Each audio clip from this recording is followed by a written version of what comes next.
ang Ginoo ang imong foundation sa imong pagtuo. Anang rooted di kasi sa pagpangalagad sa Ginoo. Dili ikamatay og bisan pag ayag-ayagon ka, bisan pag uyog-uyogon ka, bisan pag grabe nga kumot-kumot sa yawa sa imo.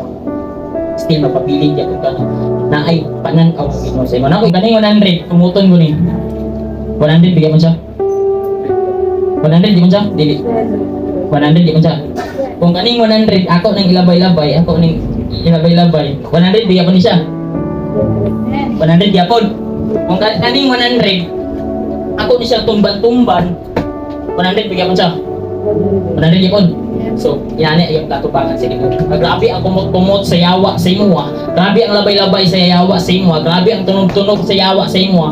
But still nakay-value at tubangan sa Ginoo. Amen. So, kung unsay mga problema, mga pagsulay kay mo nang gitugot sa Ginoo aron ma-equip ka aron